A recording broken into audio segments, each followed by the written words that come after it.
La Voz de América presenta.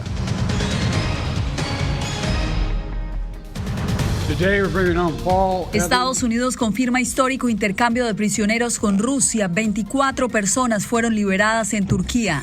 El presunto fundador del cártel de Sinaloa, El Mayo Zambada, comparece ante una corte en El Paso, Texas, por 12 cargos penales. Además, oposición venezolana denuncia detenciones masivas tras protestas postelectorales.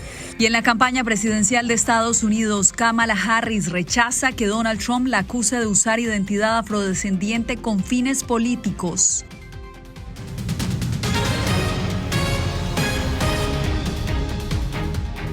Bienvenidos. El Mundo al Día comienza hoy con el histórico intercambio de prisioneros entre Estados Unidos y Rusia, que trae de regreso a la libertad a 4 ciudadanos estadounidenses, incluyendo una periodista de una estación hermana de La Voz de América, además de 20 personas de otros 7 países. Carolina Valladares, en directo desde la Casa Blanca. Carolina, cuéntanos quiénes son los liberados y en qué proceso se encuentra este intercambio. ¿En qué parte del proceso se encuentra este intercambio? En total son más de 20 los liberados, tanto en un bando como el otro, de Occidente y del Este.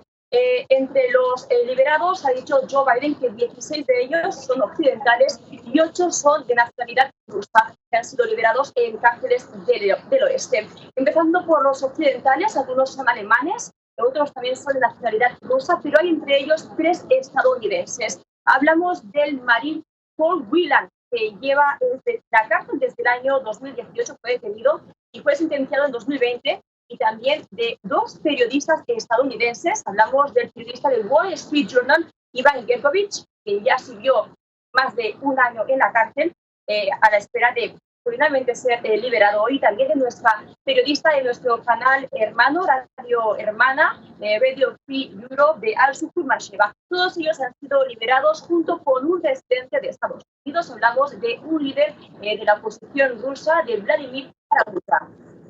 Dijo Biden que así mismo se liberaron ciudadanos rusos en cárceles occidentales. Todos ellos ya existe la información de que están destino a sus países de origen. De hecho, en cuanto a los estadounidenses, se espera que lleguen aquí a la capital de Washington DC a las 11:30 de la noche, hora local. Se trata de una de las mayores hazañas diplomáticas desde la Guerra Fría. Estados Unidos y Rusia culminaron este jueves un histórico intercambio de rehenes que fue anunciado desde la Casa Blanca por el presidente Biden. En total, Rusia ha liberado a 16 prisioneros. 8 rusos que estaban detenidos en el oeste también serán enviados a casa. Estos 16 prisioneros que Rusia ha liberado incluyen 4 estadounidenses, 5 alemanes y 7 ciudadanos rusos que eran prisioneros políticos en su propio país. Entre los que ya vuelan camino a Estados Unidos, el periodista de Wall Street Journal, Ivan Gershkovich, sentenciado a 16 años de prisión por cargos de espionaje. La también reportera para Radio Free Europe, Radio Liberty, Alsu Kurmasheva, condenada a 6 años y medio de prisión tras ser declarada culpable de difundir información falsa sobre el ejército ruso. Paul Whelan, exmarín estadounidense, arrestado en 2018 y condenado en 2020 a 16 años de prisión por cargos de espionaje. Todos ellos negaron las acusaciones y Estados Unidos calificó los juicios de una farsa. El presidente Joe Biden calificó el acuerdo como una hazaña diplomática y agradeció a los aliados de Estados Unidos por su papel en las complejas negociaciones que lograron el acuerdo. Fue una hazaña de diplomacia y amistad. Varios países ayudaron a lograrlo. Se iniciaron negociaciones difíciles y complejas a petición mía y personalmente les agradezco a todos. La emoción reinó entre los familiares de los detenidos y entre los funcionarios de la Casa Blanca. Aseguran que seguirán trabajando hasta que todos los estadounidenses detenidos injustamente se reúnan con sus familiares. Fue un día muy bueno y vamos a aprovecharlo, obteniendo inspiración y coraje constante por todos aquellos que fueron tomados como rehenes o detenidos injustamente en todo el mundo. ¿Y por qué ha aceptado Rusia su parte del canje? Ha dicho el Kremlin que su deseo era que sus ciudadanos arrestados en cárceles occidentales regresaran a su país. Manténnos informados, Carolina Valladares, desde la Casa Blanca.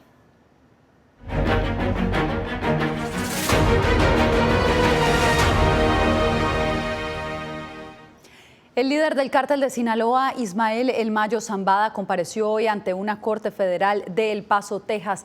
Allá está Celia Mendoza. Celia, ¿cómo ha transcurrido la audiencia y qué sigue de aquí en adelante? Yasmín, tuve la oportunidad con algunos de mis colegas periodistas de estar dentro de la sala. El Mayo Zambada llegó empujado en una silla de ruedas por los miembros de las autoridades federales. Llevaba una sudadera color azul oscuro con capucha, con un estampado de una pelota, al parecer de una escuela local en Socorro.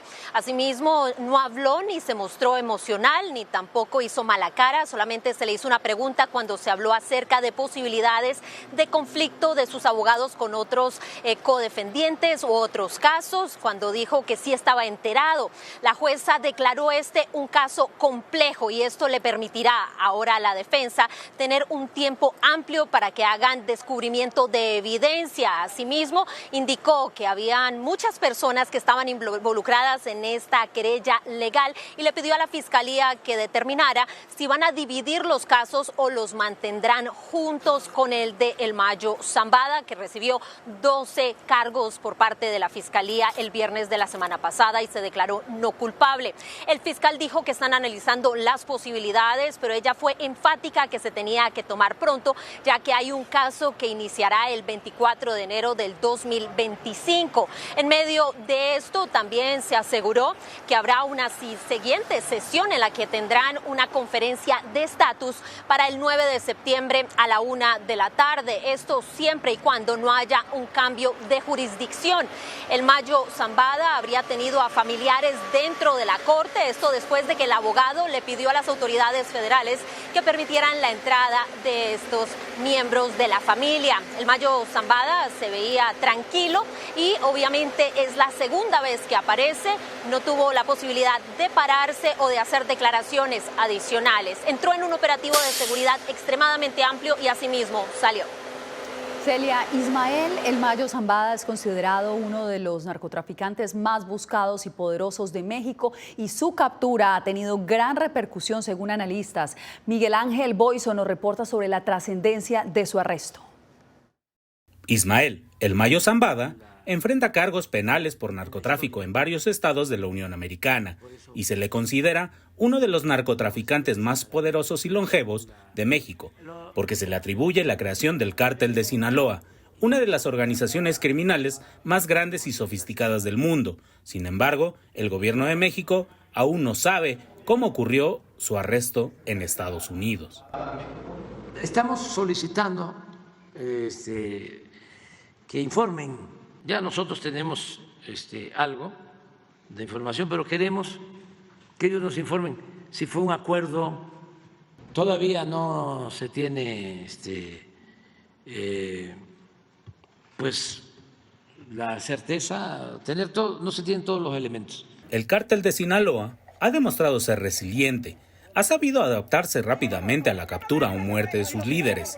Ahora, figuras clave dentro del cártel o incluso miembros de la familia de Zambada podrían asumir el liderazgo, manteniendo la estructura y operaciones de la organización. Tiene que haber una sucesión donde posiblemente los hijos sean quienes ocupen su lugar. El arresto del Mayo Zambada es un evento que ya comienza a definir los movimientos estratégicos y militares del gobierno mexicano en Sinaloa. El primer efecto de la captura de Ismael El Mayo Zambada ya lo estamos viendo y es el reforzamiento militar, es el envío de tropas especiales a Sinaloa, esto de manera preventiva para evitar cualquier situación de violencia que pudiera surgir. Zambada será juzgado en Estados Unidos por una serie de graves delitos. Entre los cargos que enfrentará se encuentran conspiración por traficar cocaína y marihuana, conspiración para lavado de dinero y posesión ilegal de armas de fuego y asesinato.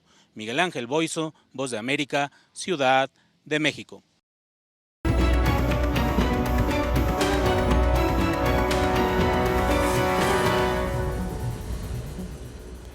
Numerosos venezolanos permanecen hoy a las afueras de comisarías policiales en Caracas. Denuncian que el gobierno ha detenido arbitrariamente a cientos de sus nacionales en medio de las manifestaciones callejeras por los resultados de la elección presidencial del pasado domingo. En directo desde la capital venezolana tenemos a Adriana Núñez. Adriana, cuéntanos qué se sabe de la líder opositora María Corina Machado. Jazmín, en un artículo publicado por The Wall Street Journal, María Corina Machado dijo que estaba escondida, que teme por su vida y la vida también de sus colaboradores. Sin embargo, su equipo de trabajo manifestó que está protegida, resguardada en este momento y que el jueves dará a conocer un mensaje a la nación. También María Corina Machado, en este mismo artículo publicado por Journal, manifiesta que mientras escribe esas líneas teme ser arrestada en las próximas horas. Pero Venezuela hoy poco a poco ha regresado a la tranquilidad, si se puede utilizar ese término, porque hay mucha incertidumbre, muchas dudas, pero los comercios han reactivado a medias sus operaciones y el transporte público también opera a medias. Veamos lo que ha pasado frente a las comisarías venezolanas con las exigencias de familiares que tienen a seres queridos tras las rejas. Consternados, exigiendo noticias de sus seres queridos. Así se muestran familiares de quienes han sido arrestados en las últimas horas por protestar o estar cerca de una de las movilizaciones que denuncia fraude electoral.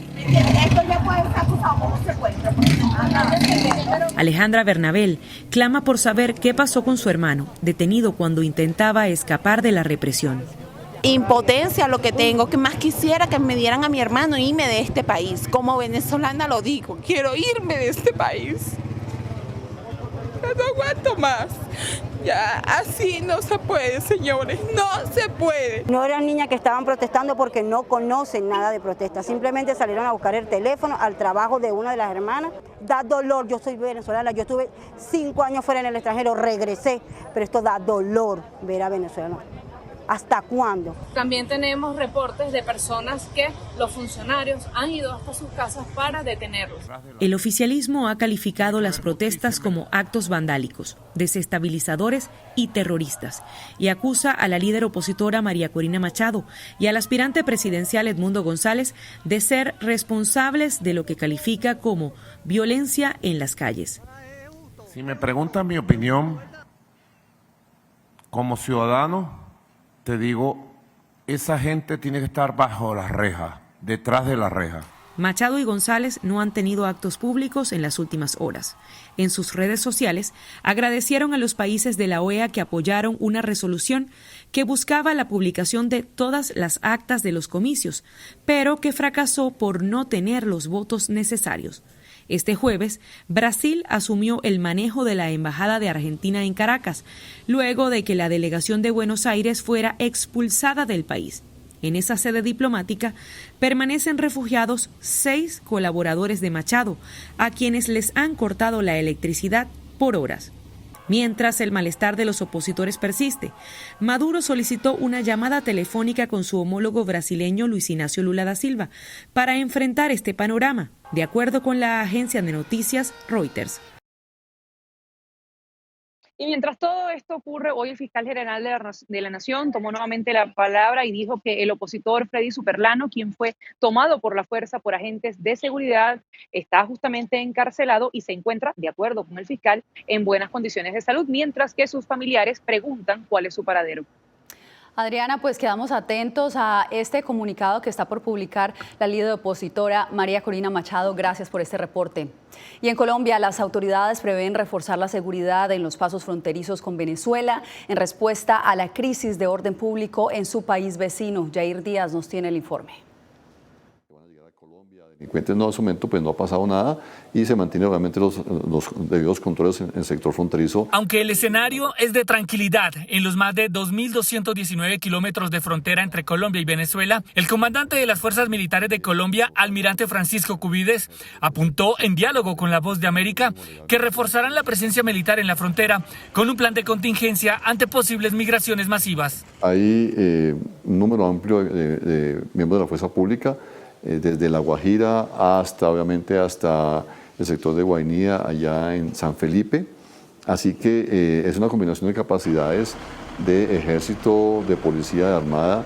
Son más de 1.000 hombres puntualmente en los puntos que están definidos como pasos legales. Para el experto en seguridad Néstor Rosanía, las autoridades colombianas no deben bajar la guardia. Tenemos monitoreados más de 17 grupos armados que están en esa zona de frontera. Y lo tercero, las estructuras del crimen organizado, estilo Tren de Aragua. La población venezolana en Colombia anhela un cambio de gobierno en su país. Es fuerte, fuerte. Yo tengo familia allá y Están asustados sobre eso, lo que está pasando allá en Venezuela. Según las conclusiones del Consejo de Seguridad realizado esta semana por las autoridades en Cúcuta, a la región fronteriza llegarán 8 pelotones del ejército a reforzar la seguridad. Yair Díaz, Voz de América, Bogotá. Y el fracaso de una resolución expuso las divisiones en el seno de la Organización de Estados Americanos sobre la situación en Venezuela. Jacopo Luzzi explora con analistas las razones por las que el organismo regional no ha conseguido una postura unificada. A pesar de horas de discusiones, al final los miembros de la Organización de Estados Americanos no lograron aprobar una resolución que exigía más transparencia en las elecciones venezolanas. Esto cuando Estados Unidos dijo que los datos revelan que Edmundo González claramente ganó. Sí, no hay vuelta. 11 países, incluyendo a Brasil y Colombia, se abstuvieron. Las razones, la ausencia de Venezuela en el organismo y sobre todo la voluntad de esperar la publicación de las actas electorales. Un paso indispensable para la transparencia, credibilidad y legitimidad de los resultados electorales. Frente a la enésima falta de acuerdo en la OEA, los expertos se preguntan si la organización perdió su relevancia, en particular cuando se trata de Venezuela. Según el profesor José Carrasquero, las razones son varias. Lula y Petro están más bien del lado ideológico de Maduro, aunque no se comporten como Maduro. Y después están el asunto de los países en el Caribe, que son países pequeños, que de alguna manera han dependido históricamente del petróleo que les entrega Venezuela. Para el profesor Manuel Rairan, no todos los países aprueban las posturas asumidas por su secretario general, Luis Almagro. Además, si Venezuela no pertenece a la OEA, pues igual la resolución tampoco tendría un efecto directo sobre Venezuela. Los analistas consultados por La Voz de América subrayan la relevancia de la OEA como un foro de discusión, pero hoy día no tiene las herramientas para enfrentar situaciones extremas como la de Venezuela. Jacopo Luzzi, Voz de América, Washington. La vicepresidenta Kamala Harris rechaza los cuestionamientos de Donald Trump sobre su origen afrodescendiente. En breve tenemos más de la campaña presidencial en Estados Unidos.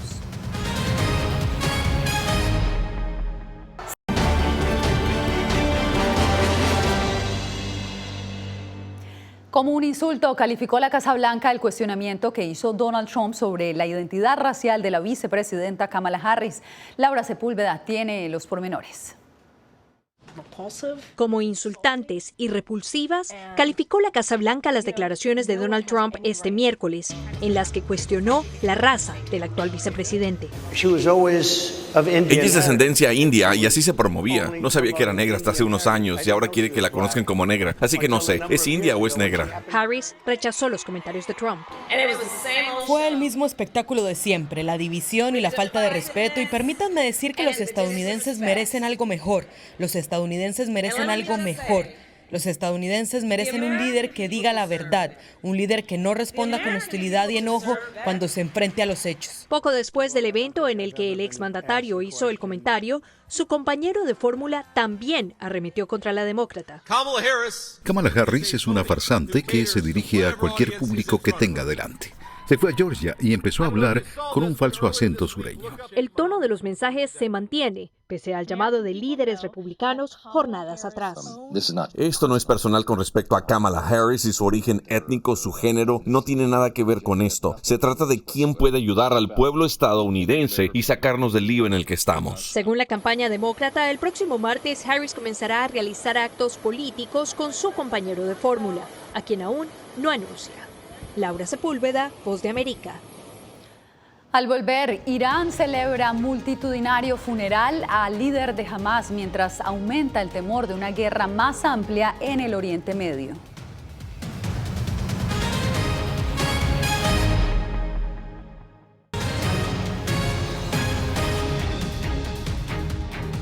Israel confirmó hoy que dio de baja al jefe del ala militar de Hamás, Mohammed Deif, en un ataque aéreo en Gaza el mes pasado. La noticia llega un día después de que el líder político del grupo militante fuera asesinado en Teherán.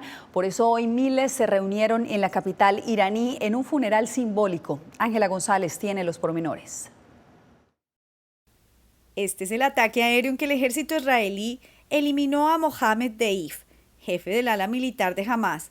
El bombardeo ocurrió en Han Yunis el pasado 13 de julio, pero fue este 1 de agosto que las autoridades israelíes lo hicieron público.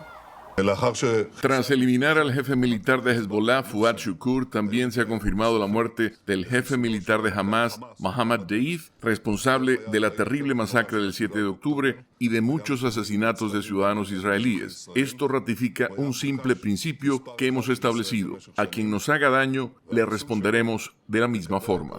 El primer ministro israelí dijo también que están preparados para cualquier escenario, tanto en la defensa como en la ofensiva. Ya son 3 líderes de grupos militantes respaldados por Irán que son eliminados en 2 semanas. El funeral de Fuad Shukur, líder de Hezbollah, grupo con designación terrorista por Estados Unidos, se celebró este jueves en Beirut. Lo que ocurrió en Dayé es una agresión, no es solo un asesinato. Ahora nos enfrentamos a una gran batalla, que ya no es un frente de apoyo. Hay una batalla en Gaza, una batalla en el sur del Líbano, una batalla abierta en Yemen e incluso en Irak, porque todo esto está sucediendo al mismo tiempo. Entre tanto, los servicios funerarios del jefe político de Hamás, Ismail Haniyeh, asesinado en Teherán el 31 de julio, se llevaron a cabo en la plaza de Asada de esta ciudad y sus restos fueron trasladados a Qatar para su entierro este viernes. El presidente de Irán, Masoud Pezeshkian, en un comunicado dijo que defenderá la integridad territorial de su país y hará que Israel se arrepienta de sus acciones. El ejército israelí no se ha pronunciado específicamente sobre este ataque. Ángela González, Voz de América. 3 sospechosos del atentado del 11 de septiembre del 2001 se declararon culpables. En la bahía de Guantánamo, Khalid Sheikh Mohammed, presunto cerebro de los ataques, y 2 cómplices más aceptaron su culpabilidad, según informó el Pentágono. Mohammed está acusado de planear el secuestro de aviones contra el World Trade Center y el Pentágono, ataques que mataron a casi 3.000 personas y desencadenaron una guerra de 2 décadas en Afganistán. Usted no se mueva, regresamos con más en solo instantes. Soy Eugenia Sagastume, corresponsal de La Voz de América en Guatemala. En el epicentro de los grandes retos, los sucesos locales desde mi país impactan a todas las naciones de la región. Con diversidad de perspectivas, acercamos a nuestras audiencias a situaciones tan complejas como la masiva migración, el crimen organizado transnacional y la situación política y social de Guatemala. En un lenguaje simple, con precisión, te conectamos con la realidad de todo el hemisferio, porque en La Voz de América, la prensa libre importa. Desde las ciudades más emblemáticas hasta los rincones más remotos del planeta. La Voz de América te trae las noticias más recientes. Con una garantía de credibilidad y balance. Como la mayor radiodifusora de noticias de Estados Unidos a la comunidad internacional, te ofrecemos una perspectiva única sobre la realidad de este país, Latinoamérica y el resto del mundo. Ya sea a través de radio, televisión, web o redes sociales, estamos a tu lado en cada plataforma. Siento miedo de ejercer periodismo. Periodismo. La prensa libre importa. Una coproducción de La Voz de América y Teleamazonas. Siento miedo de decir que soy periodista. Disponible en vozdeamerica.com. Una madre rusa busca desesperadamente a su hijo desaparecido en territorio ucraniano durante la guerra. Las autoridades militares y el presidente de su país no han respondido a sus reclamos. ¿Su última esperanza? Ir a Ucrania y encontrarlo ella misma. Mam, все будет хорошо, я тебя люблю. La búsqueda de Olga. Все будет хорошо.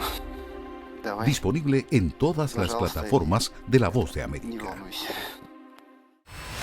¿Hay un dicho sobre Chile? Periodismo. La prensa libre importa. Una coproducción de La Voz de América y Mega Noticias. En Chile hay libertad de expresión, pero que no hay donde expresarla. Disponible en vozdeamerica.com. Actualidad. Que la inteligencia artificial va a estar presente en nuestro día a día. Intentan sacarse de encima a trabajadores. Análisis. El cambio climático está teniendo muchísimos impactos que afecta siempre a los más vulnerables. La región necesita ayuda. Debate. Proteger a las escuelas con armamentos. Es una total ridícula, es algo inverosímil. Con la información más allá de los titulares. Todas las semanas por La Voz de América. Desde Washington, les saluda Gonzalo Abarca.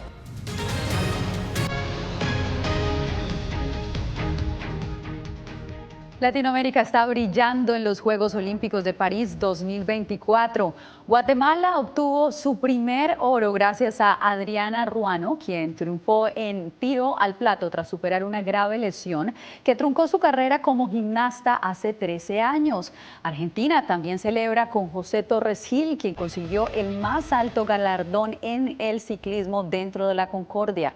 Además, el ecuatoriano Daniel Pintado se alzó con el oro en la prueba masculina de marcha de 20 kilómetros. Un espectacular desfile de victorias latinoamericanas en estos Juegos Olímpicos. Y eso que esto es solo el comienzo. Bien, les informó Yasmín López. Les agradecemos por acompañarnos siempre aquí en El Mundo al Día.